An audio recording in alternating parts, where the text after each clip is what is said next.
Please note that this content is for educational purposes and for adults only.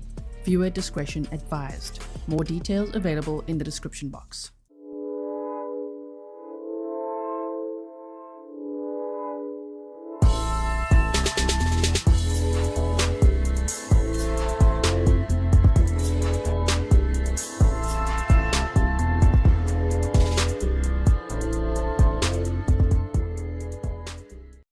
Hello everyone and welcome back to another live stream with me, Grizzly.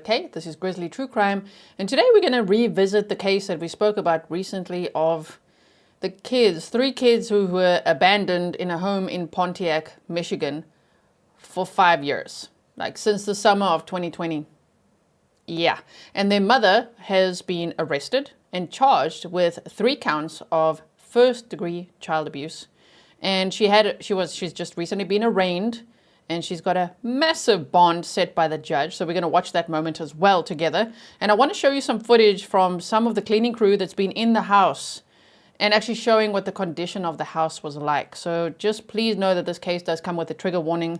It does feature themes of extreme neglect, which is extreme child abuse, right? Of these 3 kids that were at this point aged 12, 13, and 15. 2 girls, 1 boy. And it's just so devastating. And please don't blame the kids. I don't know why people do that. You know, there's been some really ugly comments on the previous video. And I'm like how would they not know how to clean? What, like depression, hopelessness, being neglected, no structure, no one teaching them. Now you're going to brush your teeth. Now we're going to make dinner. Now there's education, any structure to their day. I feel so sorry for them, you know. So the sheriff is amazing. In this community. We've watched his press conferences and the prosecutors as well in the last part 1. So do check out part 1 if you haven't yet, okay? Otherwise you might feel a little lost with the story because we're not going to recap the whole story again. We're now going to do an update on everything that we've learned since then. Welcome to all my moderators. Thank you so much for everything you do. Welcome to all my YouTube members. We are going to have a YouTube members only stream right after this. We're going to snark about Stefan Stearns and we're going to watch the Menendez brothers press conference together on the members only live stream. So if you are a member, make sure your notifications are turned on for that one. You can find the link on the community tab, or it's now called posts, and we'll redirect there afterwards and you should get a notification as well. So we'll do that right after the stream.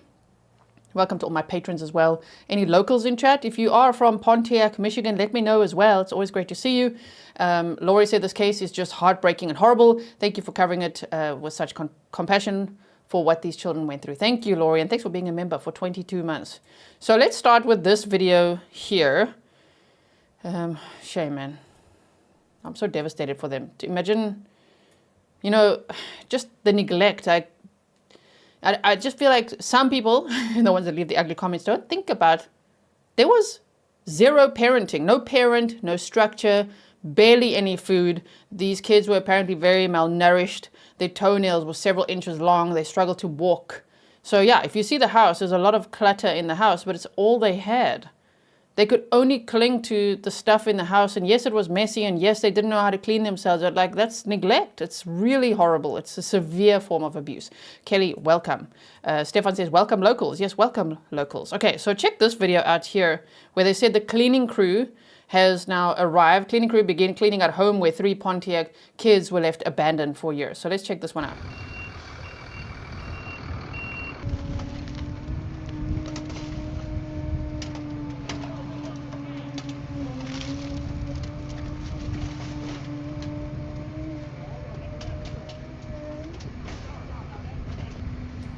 Shame. They're just like obviously throwing it all out. Even that could be traumatic for them if they saw this, you know, for the kids, because this is what they held on to for 5 years. This is what they had,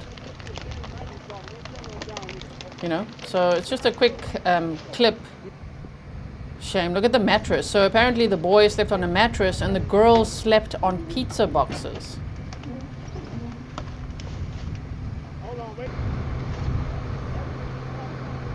So we're starting with this, and then I'm going to show you videos that people have uploaded of the inside of the house. But that was their bed.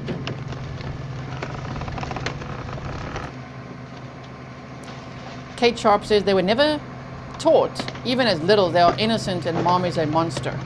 So spoiler alert, the mom The judge has set a bond of $250 million.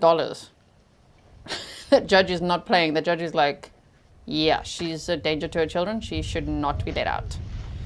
So, yeah, you can just see just the state of things. Shame. Look at the mattress as well here.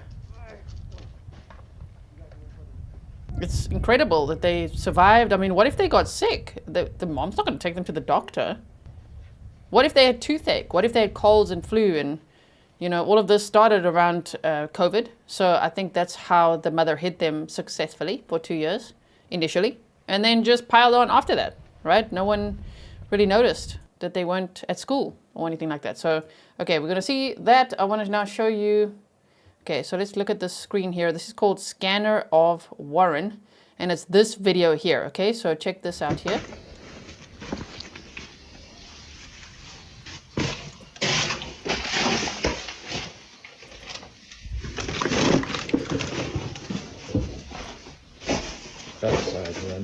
So you can see, look at, you know, everything in the house.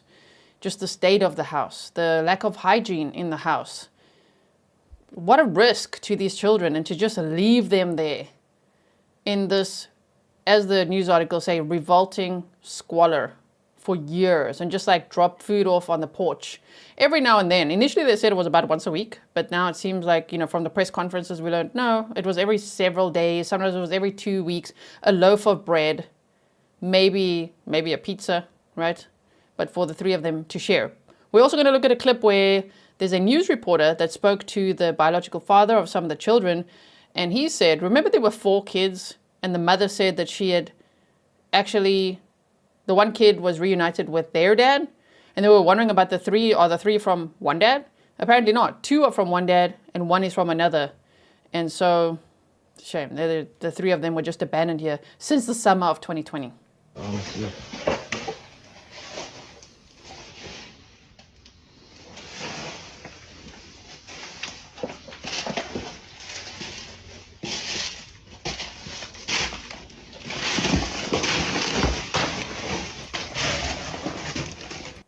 Shame. Yeah, Defense Diaries, welcome to you. Defense Diaries podcast is in the house. You said it's a hellhole. I mean, it is nightmarish, you know, for these children to live like this. They need parents. They need someone to teach them, to show them, to love them. I mean, oh, it's so heartbreaking. Wow. Thank you for becoming a member. I appreciate that.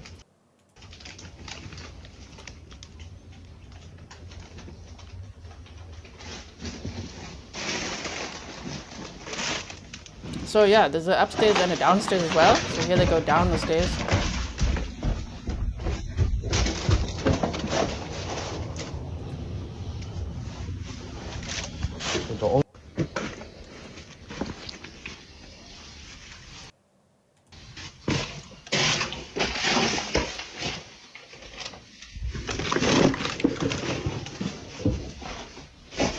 That side then, honestly.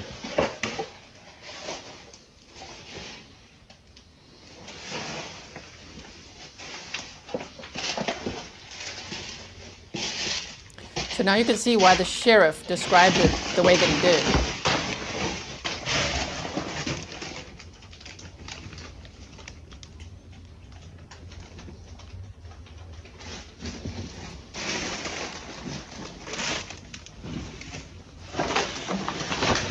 Can you imagine if they were cold, if they were scared? Obviously, they would have been scared. They were terrified to leave the house. They didn't leave this house for 5 years. The boy only left twice, once to check the mail and once to feel the grass. That's what they said. So I just want to show you, I'm going to show you the arraignment as well as the former sister-in-law's interview. I just quickly want to find one more clip, which was, yeah, this one here. So let's make this bigger. We going through, excuse me, stay with me. So this is also, as they're cleaning it out, they're showing now what it looks like once they've taken everything out. She kept them kids at, y'all. Shame. And I gotta clean it. Oh, God. Do y'all want to take the stove and the refrigerator out? Or? That stove and that refrigerator need to come out. No, I'm not saying that. Well, y'all gonna take it out, or y'all want us to take it out? Where we gonna put it at once we take it out, sir? Right there, yeah. a lot of you say that her punishment, the mother, should be cleaning this house. And I agree with that. I really wish that could be a thing, you know. Because where she's living now in jail is a lot cleaner than how she left her kids. That's very sad. Lay it right there. Yeah. You know those scrappers? Yeah, but I need somebody to walk me downstairs. You want to? Have you been down there yet? No, I ain't been down. Come on. Okay. Ooh-wee. Oh, wait, hold on. Come on, y'all going. Give me my mask. Where is the mask at? She should get her ass kicked. No, that's a shame. Hey, where is my mask? This is it, y'all. In here. I don't know. I don't. So this is a very long video. This is 34 minutes of going through the house, but I just wanted to show you just what it looks like now that they've carried most of everything in there out, right? So I'm grateful for all these people that are able to, oh shame. They're gonna show the bathroom there, so just hold on. Oh my word, IGG Rock said it's beyond being able to be cleaned, right? So we're gonna watch this.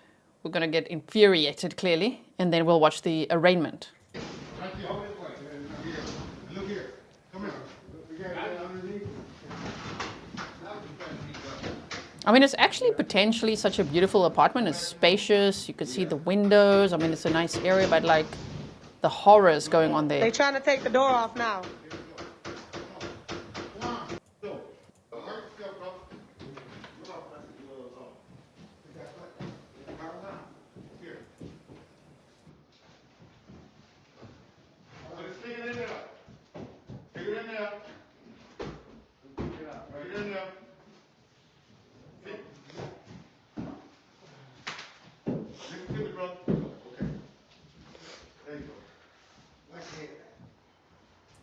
Shame. And then let's go forward a bit here. Oh, there they show, yeah, the bathroom. Sorry. I think I skipped forward.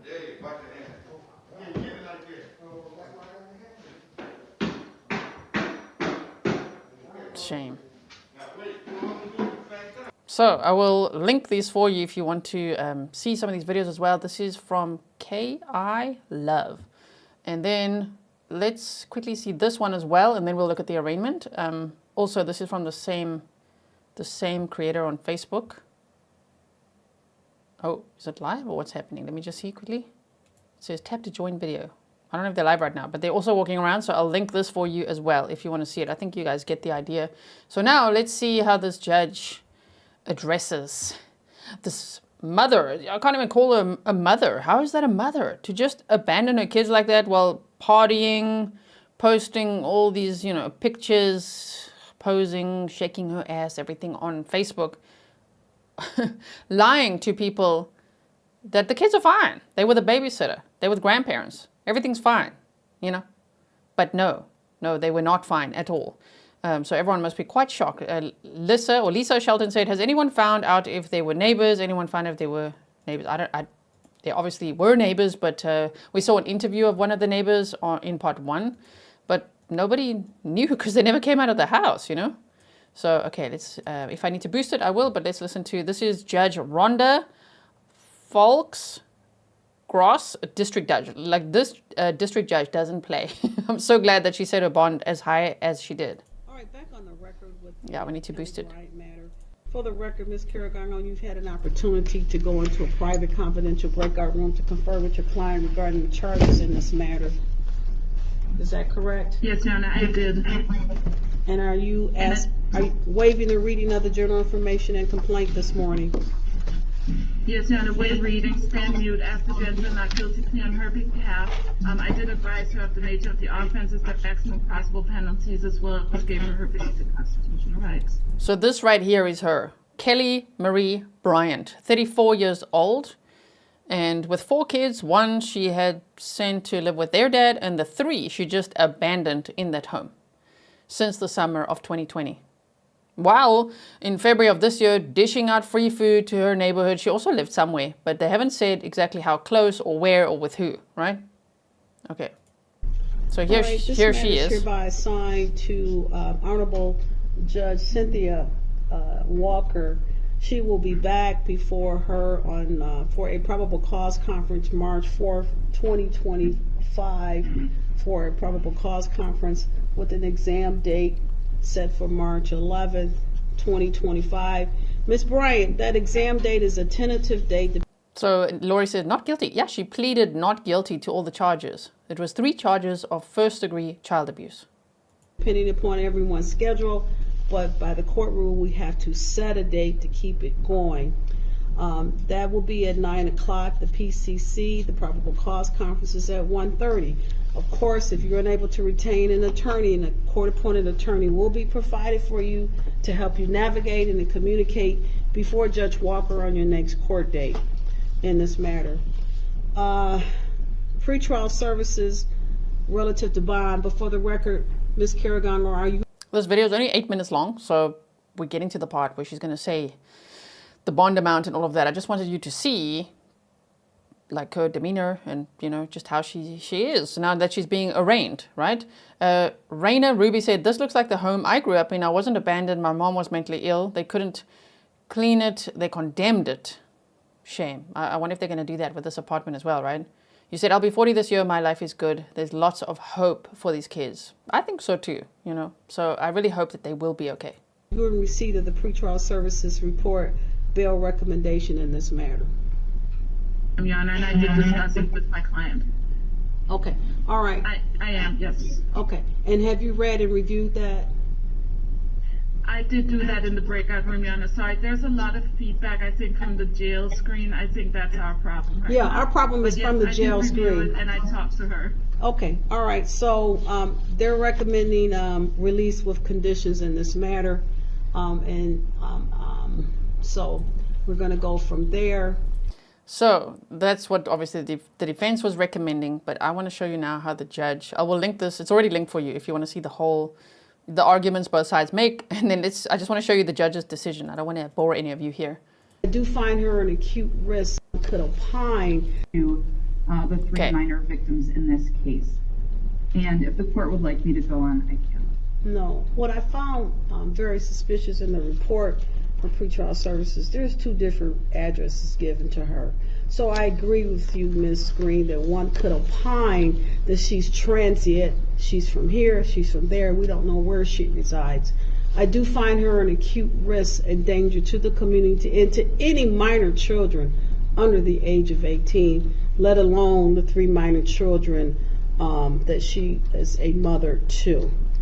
With that in mind, I agree with Ms. Carragongo. I cannot deny her bond. That is of course, my first knee-jerk reaction was to deny her bond. Nice. However, because I find her acute danger, I find her a continued danger to the children.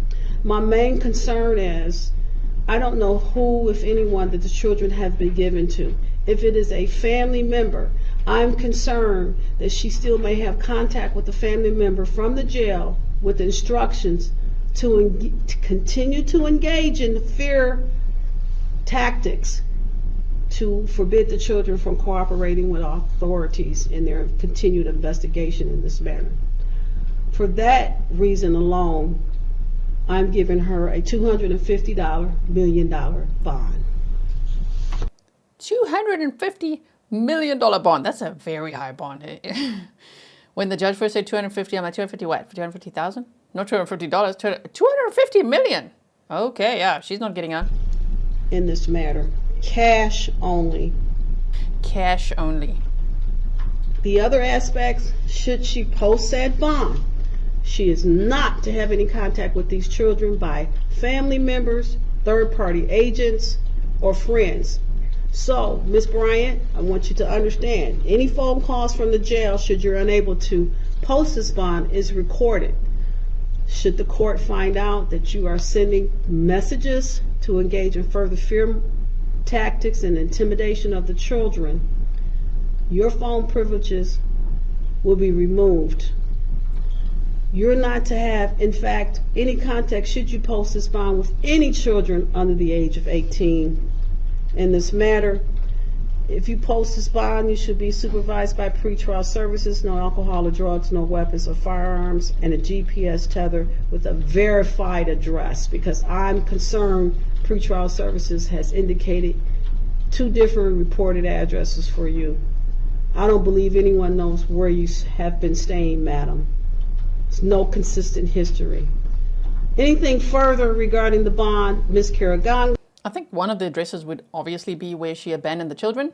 And yeah, I don't know where the other one is, or where she was saying, where exactly she was staying, but also in Pontiac, Michigan. So not too far from the kids, which makes it obviously even worse. Hello, Miss Green. Just ever so briefly, they had no issues finding my client to arrest her. So I just want the record to be clear on that. Ms. Green? Your Honor, you have before you information that the defendant has been lying about her whereabouts, the whereabouts regarding what she was telling where the children were. So you have a lot on this record in terms of inconsistencies with her location and the information that she's given to put in place this high cash bond. All right. Thank you, everyone, for your cooperation in this matter. Ms. Bryant, you are thanked and excused from the camera. Ms. Caragongo, Ms. Green, thank you so much. Pretrial service, thank you so much. Ma'am, can you get up and let the deputies know we're ready for the next defendant? Oh my. Thank you. She doesn't Very much. Thank you. So If you guys want to come and get your microphone. She gets up and off she goes. So now we've seen the arraignment and wow, a $250 million bond, and she can't have contact with any kids under the age of 18, and definitely not her kids. So yeah, the judge is very, very nice and protective. So that's also great to see.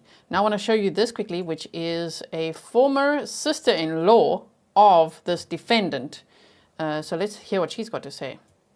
We all knew she was a bad parent, but we all knew she was a bad parent, but I don't think nobody really realized this was going on. Charlene Bryant is the former sister-in-law to 34-year-old Kelly Bryant, now facing child abuse charges after investigators say they found 3 of her kids living alone in squalor for several years at this Pontiac townhouse on Lydia Lane. Charlene has not been in contact in years and has loads of questions now. I just don't know how the family don't know when they were so close. Oakland County Prosecutor Karen McDonald charged Kelly Bryant with 3 counts of child abuse in the first degree, which could mean life in prison if convicted. All of this after police say they found 3 of Bryant's 4 kids, a 15-year-old boy and his 2 sisters, ages 12 and 13, living in horrific conditions. Her daughters were hiding in a bathroom that was filled with feces, piles of trash, and completely non-functional, while her son was hiding in another room. Police were astonished to find anyone in the location because it appeared to be uninhabitable, with piles of garbage and refuse several feet high, including large amounts of human excrement. The prosecutor says Bryant lived at the home with all 4 kids back in 2019, but later moved out, leaving 3 of her children abandoned while one of the kids went to live with their dad. Detectives say the landlord called police to the home, worried for Bryant's welfare after not getting a rent payment since last October. That's when the kids were found, shaken, scared, and covered in feces, according to the prosecutor. So that was a good recap. If you missed part 1, okay, they told you quite a few good bullet points there. Honestly, I thought the grandmother was taking care of the children. That's the last you heard? Yeah, that's the last. You went 4 or 5 years without seeing your grandchildren. There was no questions. We stopped by the Pontiac home of Bryant's extended family, where the police eventually took the kids. We wanted to talk to the adults. Hi, how are you? No, sir, no comment. Is there anything you'd like to say, sir? No comment given there. We also dear. searched Bryant's Facebook page, which was easy to find and not set to private. Her content shows her modeling various outfits for the camera. She's gonna claim she couldn't afford to take care of her kids, but you got your hair done, you got your nails done, you got new clothes on all your pictures. Come on now. What do you think should happen at this point? She needs to go to prison and never see her kids again. The Yes. kids need to go to someone that's gonna take care of them. Exactly. Christine D, you said to clarify, she stood mute, which means the court entered a not guilty plea for her. I'm not defending her, by the way. Thank you so much for that, Christine D. I really appreciate that. So, yeah, I mean, we had the same questions of like, so no one saw, no other family members saw them for 5 years and she just continued to lie? Like, oh no, let that be a lesson then. You know, that if someone's like, don't worry, they were the babysitter, they're over here, they're over there. We've seen so many cases, obviously, in true crime, where there's excuses made, but then it's like horrific. The outcome is horrific. I'm so glad in this case the kids have survived, but shame, the trauma that they've endured and the recovery that they now have to work on, it must be completely overwhelming. And I'm glad they've got lots of support. So I'm going to show you a video of that, of some of the support they've got as well.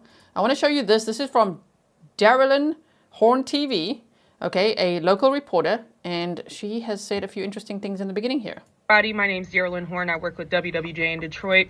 Wanted to hop on here and give you guys an update about what I was able to find out about those 3 kids that were abandoned in an apartment for 5 years. Now, we went to a press conference today in Oakland County with Sheriff Mike Bouchard. He told me that the kids... So that's the press conference we saw. So I'm going to play you the beginning of this because Darylyn has spoken to some of the kids' fathers, right? And so it's interesting to hear what they say. Kids are making substantial progress. He also told me that the kids are staying with their grandfather right now. The mother is in custody. We knew that. Charges have not been placed against her at this point, but we expect that to happen within the coming days. So since then, they have, right? 3 counts of first-degree child abuse charges. We also know that the 3 kids, like I mentioned, are making substantial progress. Now, I want to hop on here because I talked to the father of these kids all day today. That's what's interesting now. And he was able to give me a lot of information that a lot of us do not know. I'm not going to spill everything, but I will say what I'm comfortable sharing. So he told me that out of the 3 kids, only 2 of them belong to him. He's only biologically the 12-year-old and the 13-year-old's father. The 15-year-old, even though he's named after him, he's not biologically that kid's father. But he said he took care of them as if took care of that child as if it were his own. So he considers that his kid as well. He also told me that he's been paying child support for these 3 kids since they were born. We don't know if this is true. This is just what he told me off. If that's true, if the father of the 2 girls has been paying child support for them since they were born, can you imagine? I mean, this case could get so much worse. Imagine this, the mother cashing in those checks, just spending it on herself, on her nails, on her outfits, on partying, on food and all the things that she had, really living her best life while her kids were living in the most horrendous conditions, right? With no love, no care, no structure, nothing.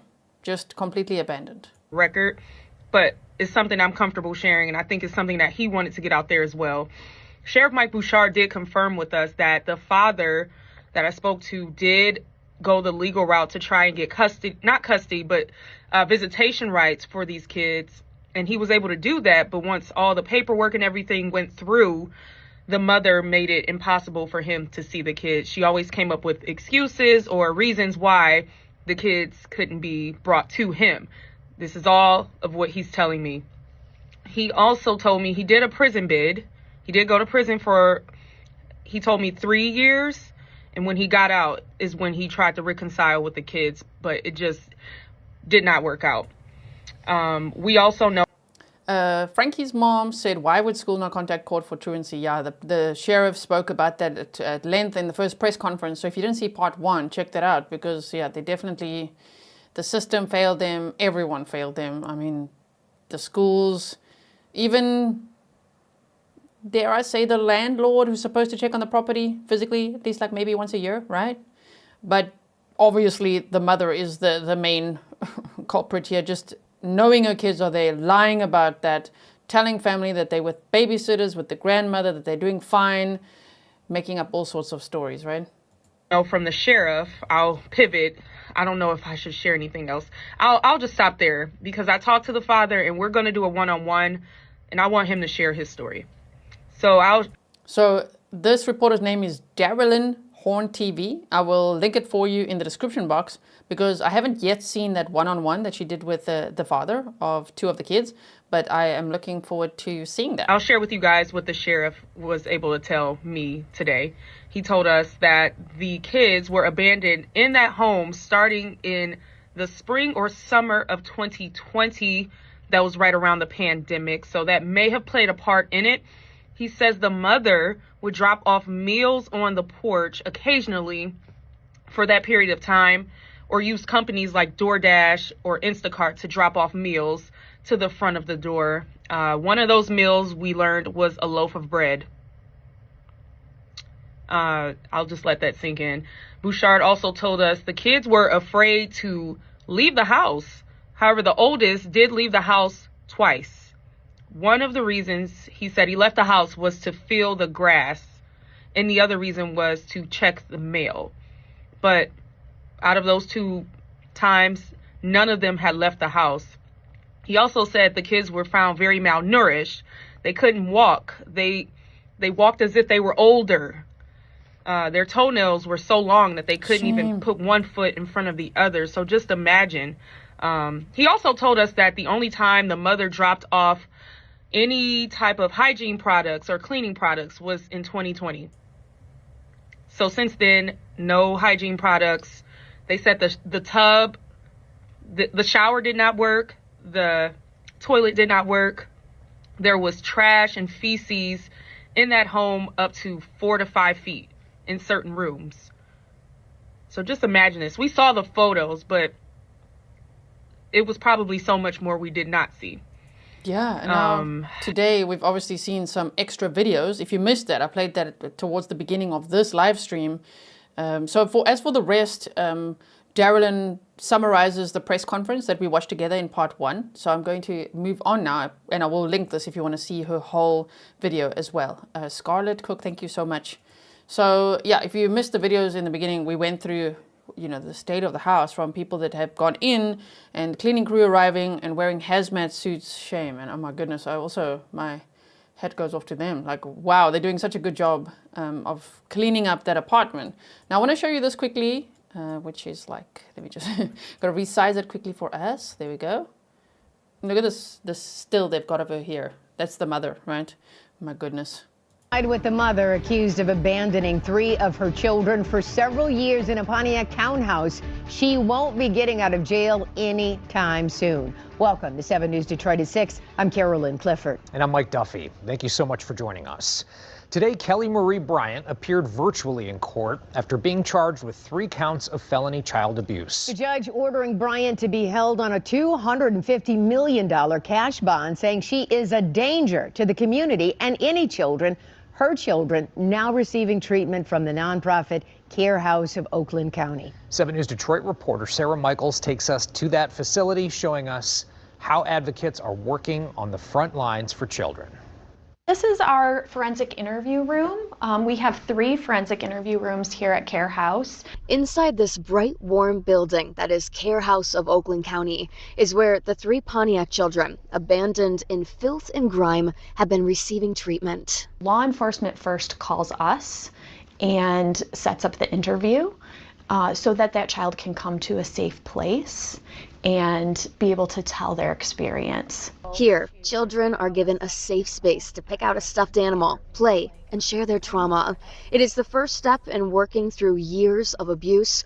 The Oakland County Sheriff's Department tells us the 3 Pontiac children, ages 15, 13, and 12, spent nearly 5 years of their life alone with no hygiene products, no access to education, or a parent's love. And I wonder, at what point, you know, the toilet stopped working, the shower stopped working. Someone said, what if the water wasn't working in the house? What if there was no running water? I mean, how do we know? We don't know that detail yet, but I mean, that's also so sad, especially for people that then go and blame the children. Let's not do that. It's not their fault at all.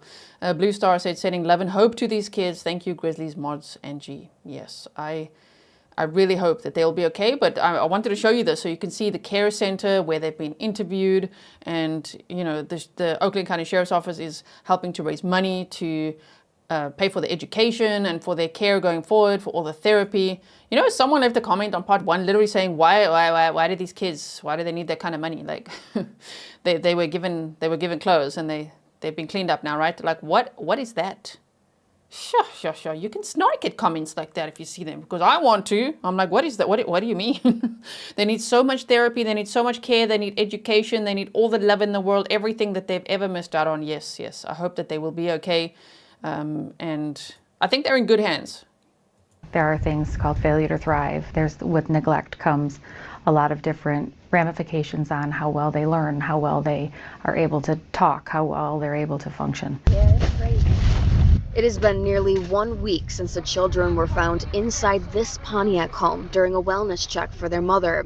Maintenance contractor Omar Tame tells me he was there as horrified officers opened this door. Seeing the condition of the house, there was feces everywhere. And all we could just hear him saying, oh my God, you know. He says that he watched as officers had to push aside 4 feet piles of mold, trash, and feces to find the children inside. And then we heard some kids sound like they were crying. And when the kids came down, you know, they escorted them out. They couldn't even walk. They never seen outside in years. What did the kids' hair look like? Their hygiene, could you tell? Well, their hair was very matted. It didn't even look like hair. It looked like fur. It was very, very scary. We're told that the children's mother, 34-year-old Kelly Marie Bryant, would periodically drop off food and told the children to never answer the door or leave the home. Care House tells me it is frequently fear from an authority figure that keeps a child from seeking help. It will take time and treatment for these children to recover from this unimaginable abuse. But Care House tells me it is possible. What is the hope? Children are amazingly resilient. You'll see children come out of horrific situations and they seem to be blossoming. It's not that they blossom right away, it's that they blossom because they've been given those resources and they learn that they are important. They learn that what happened to them was not okay. In Pontiac, Sarah Michaels, 7 News, Detroit. Sure. Oh my word. This case it's very heartbreaking, right? Oh my goodness. The condition they were found in, it's very sad. Okay, so I just want to see if I've shown you everything. I think I've just about shown you everything that I wanted to show you today. I just want to see, there might be one screenshot that I have. Let's quickly look for it. Hold on one second, because people have been sending me all sorts of things from Facebook, which could be interesting. Let's have a look. Is it this one? Yeah. So, and there could be one just before this. Just hold on one second. I think it's this one. Yeah. Okay, so thank you to everyone, by the way. You guys are sending me lots of emails, lots of information. I really appreciate it. So someone called John Gunn on Facebook said, all right, I wasn't going to say shite, but I've been getting calls and messages, so I'm going to just say this and I'm done with it. If you did not know her personally, you shouldn't have shit to say about no one's family and what should happen to them when you don't know shit. For one, this girl has been around acting like she didn't have her children, telling everyone the father had the kids and he didn't even know what was up, went to court for them and everything. The only thing he did wrong was not try harder because he didn't want to deal with her. Her mother had the children, but when she got the place, she took the children back. It's her right. Nobody knew, I repeat, nobody knew. I've seen her text them, send DoorDash, always saying she got to send the baby daddy money. Is it baby daddy? BD? The BD money for school clothes. Yeah, baby daddy. Money for school clothes and shit. Like that she somehow convinced the school that she moved the children to another city and they didn't do a further check either. Yeah. Moral of the story is she did the flowers in the attic. She abandoned her children for a better life, which wasn't shit, to be honest. And that's the other thing. Whatever she abandoned her children for, was that worth it? Like, what are you doing? What were you doing with your life? You know? Oh, there's no justification whatsoever. I'm just like, what was she doing? If you could be a fly on the wall and be like, what were you up to? I mean, saying that she's selfish and all of it's just saying the obvious, right? Stating the absolute obvious. So, they said moral of the story is, yeah, okay, so we read that. And saying, moral of the story is she did the flowers in the attic. She abandoned her children for a better life, which wasn't shit, to be honest. People keep blaming the granddad. He sent her money every day thinking that he was taking care of his grandkids. Because she telling him, the baby daddy on BS told my son he can't see the kids because she don't like other people around her kids. Or the BD, wait, I don't want to lose my place. She's telling him, wait. Every day thinking he was taking care of his grandkids. We saw that. BD don't like him. She really created a whole life without her kids and had everybody fooled. I know her family personally, and them kids' uncle is one of the most genuine people on this earth. So it sounds like there's a lot of anger there, obviously, and it sounds like she really told Megan Boswell type stories. You know what I mean? Like just lying to everyone about where the kids were. Just telling them all different stories, right? Old school girl said flowers in the attic is a dream compared to this. Cassie said, this sounds like a trial we just watched. All right? So then the message continued, most genuine people on this earth, when it comes to children, we go broke for them. Kids, he took care of them when they were with his mom. The kids are with their granddad. While you're disrespecting that man for no reason, or anybody else in her family, even some of the girls that she conversated with didn't know because she made it seem like she didn't have custody. And she lied to the end saying, my BD's stupid, he got locked up, and we don't even supposed to have custody of the kids, and they're in the hospital, I gotta go get them, left the house, never went to get them kids because she knew it was over crying like she cared, shaking my head. It's sad because she had all the help in the world and still put her life before them children when their life would have been good in someone else's care. The family doing their part and the kids are going to be all right, but you can still donate since everyone got an opinion about something they know shit about now. Help everyone that put her story up. Send something to them kids the same way you gossip on this app. Have a blessed and beautiful day, everyone. I kind of like the snark though. It's just like, yeah. Focus on, yes, the kids, their recovery, helping them. The sheriff has set up a PayPal link where you can donate financial support to them because they say they've now received enough clothing and physical things. Now they would need financial support. So that link is in the description box of part 1. I'll make sure to put it in this description box as well. So I think, yeah, that's what I wanted to show you, and especially the condition of the house inside. It's so bad, even from the few pictures we saw from the press conference, it was already really bad. But seeing them walk through the house and just the condition of the mattress, of the couches, of everything in the house, it's just so sad. And to think of those kids alone, day in and day out, every night as well, summer, winter, rain, shine, storms, anything happening, they were all alone. That is so sad, right? Stay Awesome said, do you think she has the same mentality as Megan Boswell? Oh, it seems quite similarly in the sense of being detached and abusive, and I'm just so glad that these kids survived, They're 12, 13, and 15 years old now. Okay, so thank you so much for joining me today. I hope that you have a great Friday for the rest of your Friday. I know these cases are very, very sad, so make sure you look after your mental health as well. If you see something, say something. I don't know if neighbors or anyone saw anything, but it's just always a lesson. If you see something, say something. Don't assume that someone else will call or that maybe that you're just overreacting or something, rather because it could save a life, right? So thank you so much all for being here. Now we're going to teleport or redirect to the members only stream. We're going to be snarking about Stefan Stearns a little bit, and we're also going to be watching the Menendez brothers press conference together. And if there's anything to report back on, like make a video or something, I will of course do that for all of you. So thank you so much, everyone. I'll see you over there. And in the meantime, stay safe.